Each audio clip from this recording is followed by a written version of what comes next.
Bhagavad as it by his divine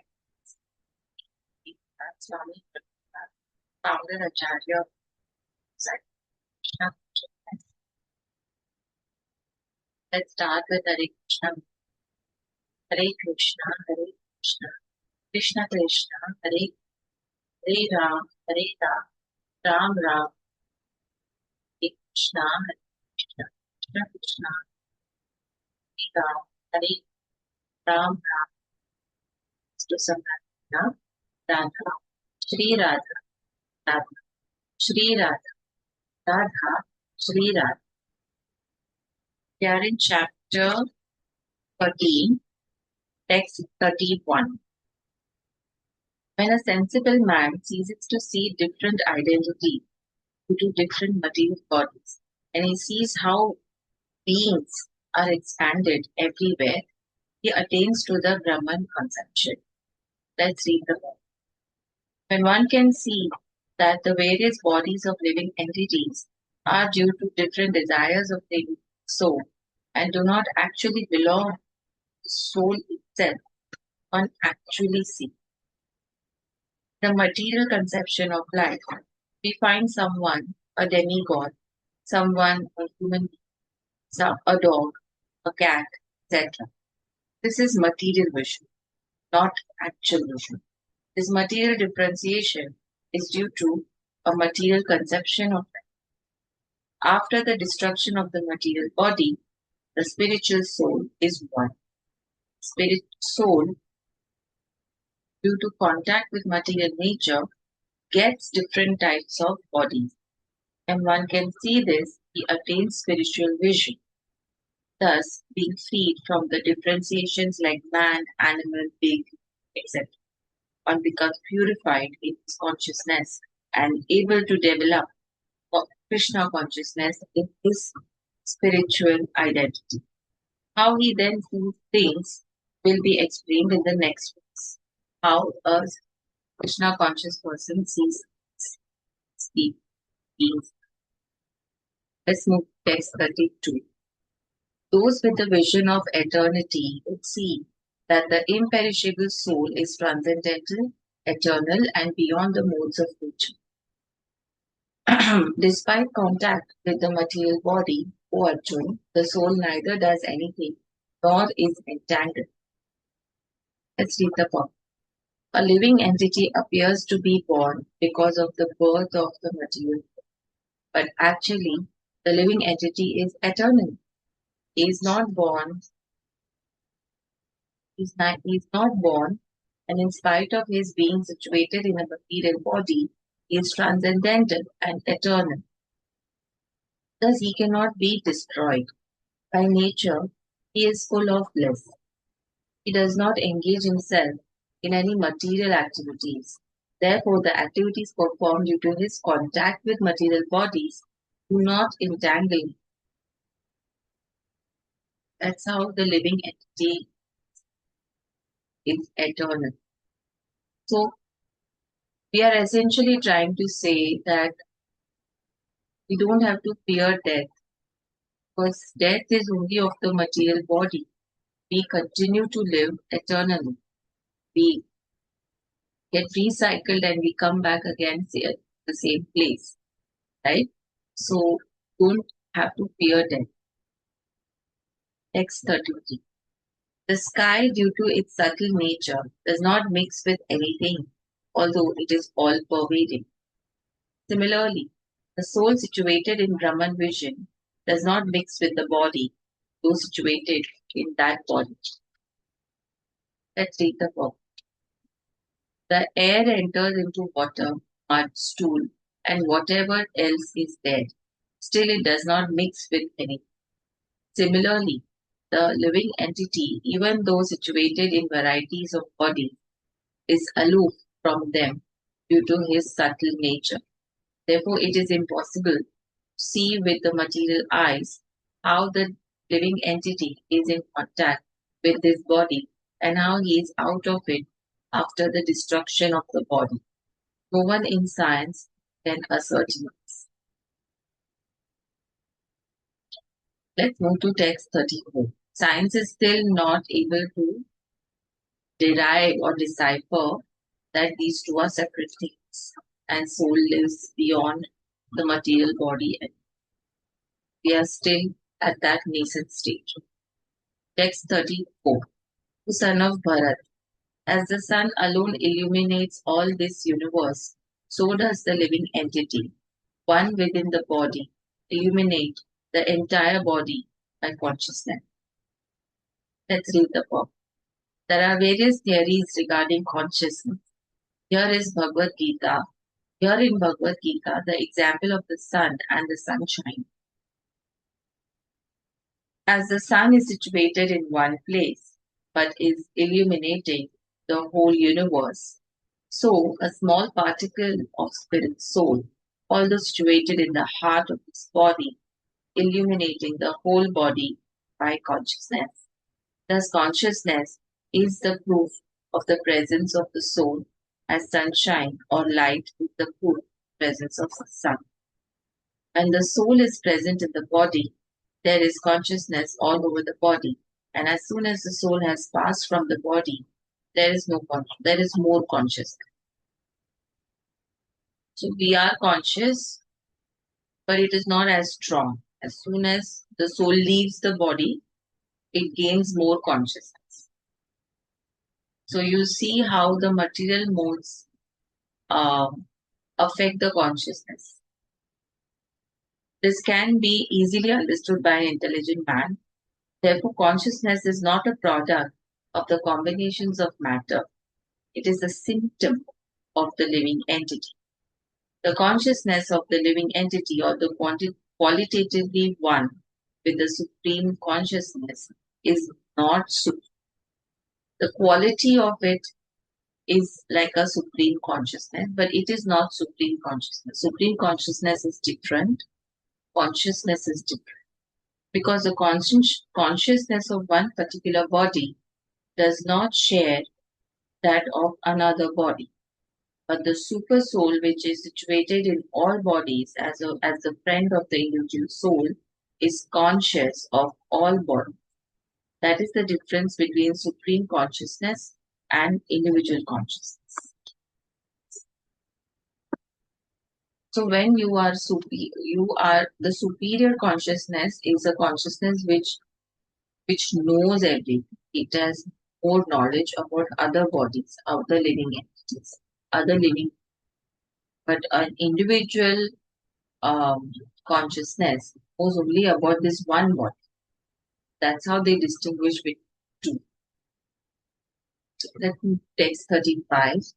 Those who see with the eyes of knowledge the difference between the body and the knower of the body, and can also understand the process of liberation from bondage in material nature, attain to the supreme goal. Let's read the purport. The purport of this 13th chapter is that one should know the distinction between the body, the owner of the body, and the soul. One should recognize the process of liberation as described in verses 8 through 12. Then one can go on to the supreme destination. A faithful person should at first have some good association to hear of God, and thus gradually become enlightened. If one accepts a spiritual master, one can learn to distinguish between matter and spirit, and that becomes the stepping stone for further spiritual realization. The spiritual master, by various instructions, teaches his students to get free from the material concept of life.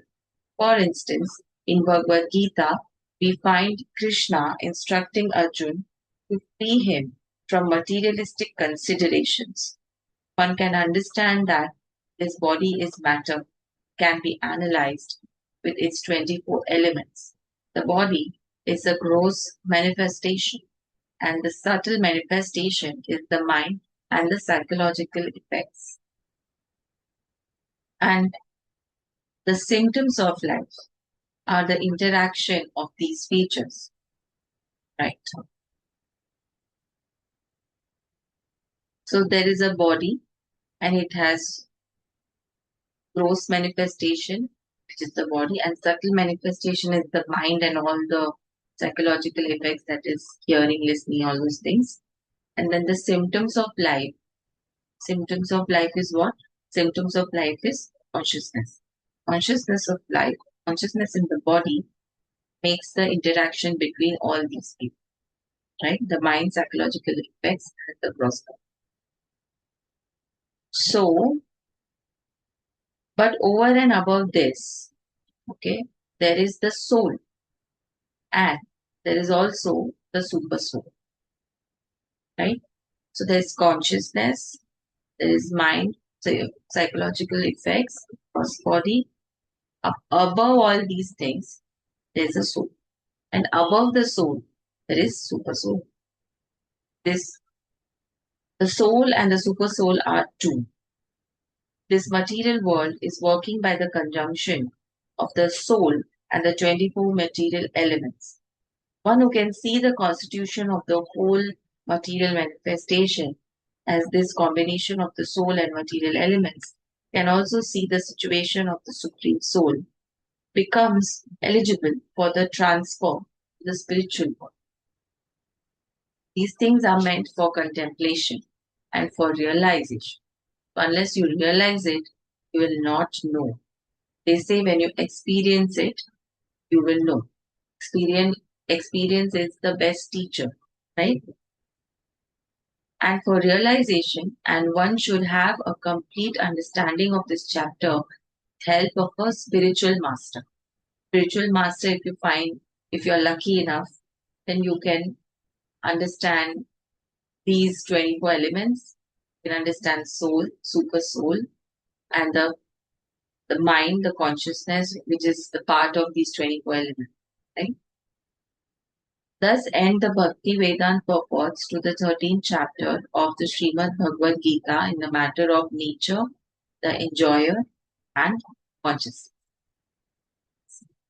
Let's move to the chapter 14, which is the three modes of material nature.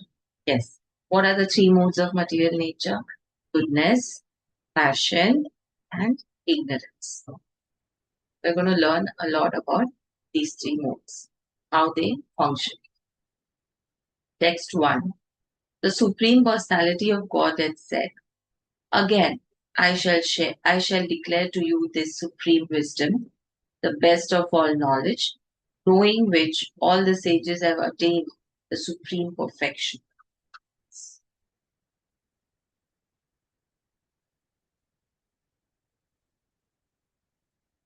Let's read the purport. From the 7th chapter to the end of the 12th chapter, Sri Krishna in detail reveals the absolute truth, the Supreme Personality of God. Now, the Lord Himself is further enlightening Arjuna. If one understands this chapter through the process of philosophical speculation, he'll come to an understanding of devotional truths. In the 13th chapter, it was clearly explained that by humbly developing knowledge, one may possibly be freed from material entanglement. It has also been explained that it is due to association with the modes of nature that the living entity is entangled in this material world. Now, in this chapter, the Supreme Personality explains what these modes of nature are, how they act, how they bind, and how they give liberation. The knowledge explained in this chapter is proclaimed by the Supreme Lord be superior to the knowledge given so far in other chapters. By understanding this knowledge, various great sages attained perfection and transferred to the spiritual world.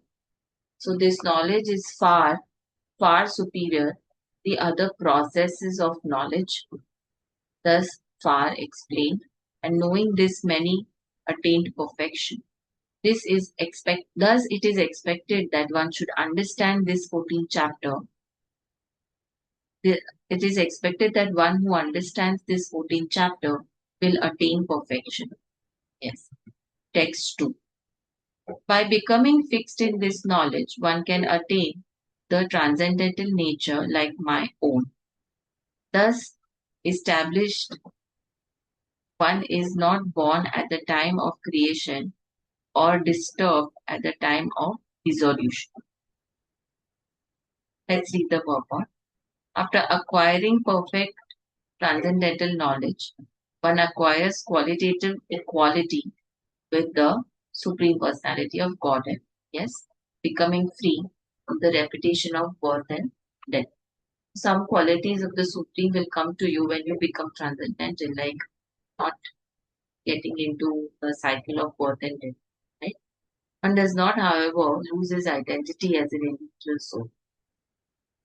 It is understood from Vedic literature that the liberated souls who have reached the transcendental planets of the spiritual sky always look to the feet of the Supreme Lord, being engaged in his transcendental loving service. So even after liberation, the devotees do not lose their individual identity. You think Shiva, Brahma are liberated souls?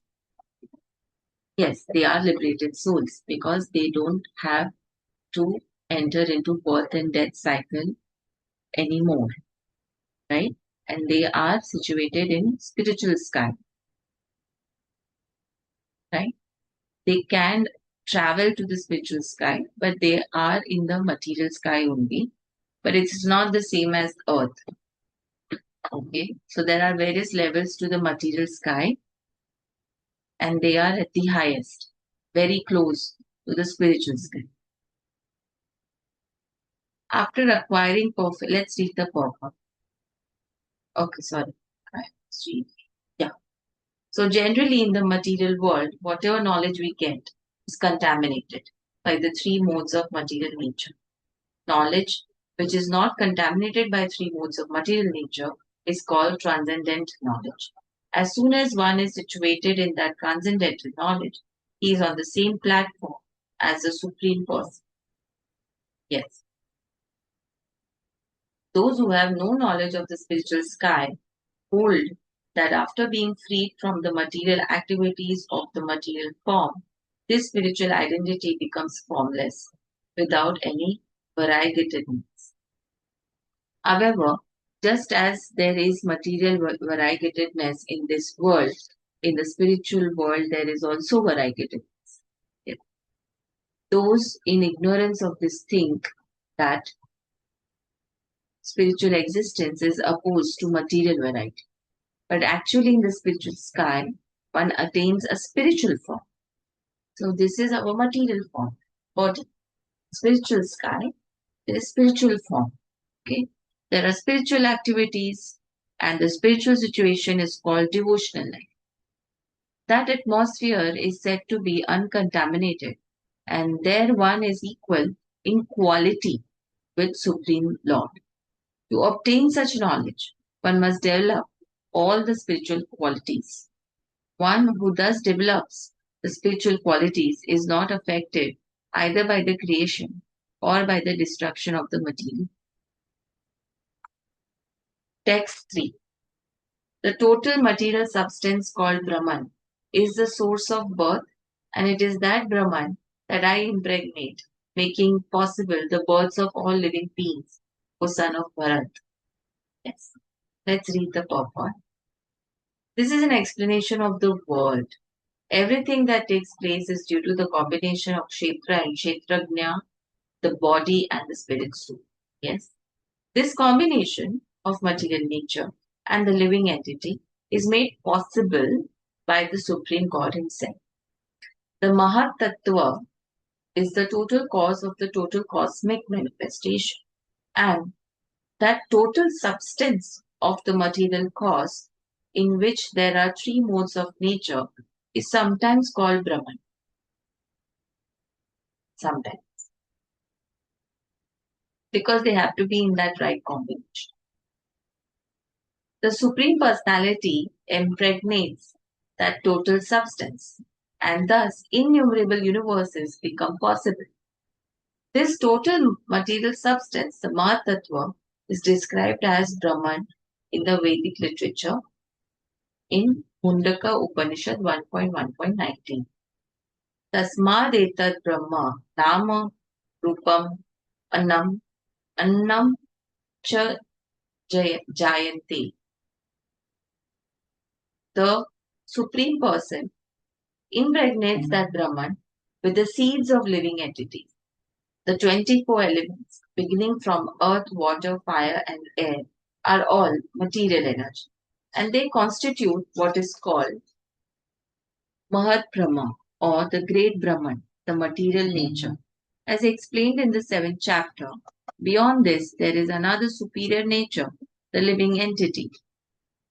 Into material nature, the superior nature is mixed by the will of the Supreme Personality of Godhead, and thereafter all living entities are born of this material nature. Yes. Some things about nature, we always leave it to God, that if it's in God's will, it will happen. This is what we are talking about. Because God's will is there for the material nature to mix with the living entity, all living beings get manifested. The scorpion lays its eggs in piles of rice, and sometimes it is said that the scorpion is born out of rice. But the rice is not the cause of the scorpion. Actually, the eggs were laid by the mother. Similarly, material nature is not the cause of the birth of the living entities. The seed is given by the Supreme Personality of Godhead, and they only seem to come out as products of material nature. Yes. So he just gives the seed, he just gives the consciousness. And then it is up to the living entity, the consciousness, and the material nature to mix up and then create a body. Or that body can be anything. It could be cat, dog, human being, anybody, right? And it all depends on the kind of energy it has taken from its past life. The consciousness is taken from its past life. Thus, every living entity, according to his past activities, see, has a different body created by this material nature, so that the entity can enjoy or suffer according to his past deeds. The Lord is the cause of all manifestations of the living entities in this material world. Yes. Text 4. It should be understood that all the species of life, O son of Kunti, are made possible by birth in this material nature, and that I am the seed giving father. Yes. Let's read the purport. In this verse, it is clearly explained that the Supreme Personality of Godhead, Krishna, is the original father of all the living entities. The living entities are combination of the material nature and the spiritual nature. Such living entities are seen not only on this planet, but on every planet, even on the highest where Brahma is situated. Even science has not yet come out where Brahma is situated. It has not come out with any such planet where Brahma is situated.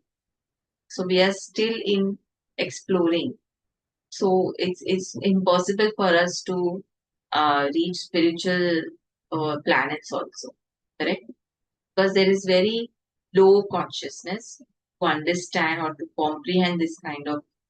We are in Kali, we are in the Yuga of Kali, where everything is going to now deteriorate, doom, and people are going to quickly, uh, how do I say, quickly going to meet their karmas and take rebirth. So, everywhere there are living entities within the earth, there are living entities even within water, even within fire. All these appearances are due to the mother, material nature, and Krishna's seed giving process. The purport is that the material world The purport is that the material world is impregnated with living entities, come out in various forms at the time of creation according to their past deeds. Yeah. So taking a manifestation of the body is completely dependent on your past deeds. There the Supreme God or the Supreme Soul has no say, right? He doesn't interfere. He cannot interfere because that's how he has created the nature, the material nature. So it all depends on your past deeds, what kind of body you will get in your next life. Let's end here with Hare Krishna Maha Mantra.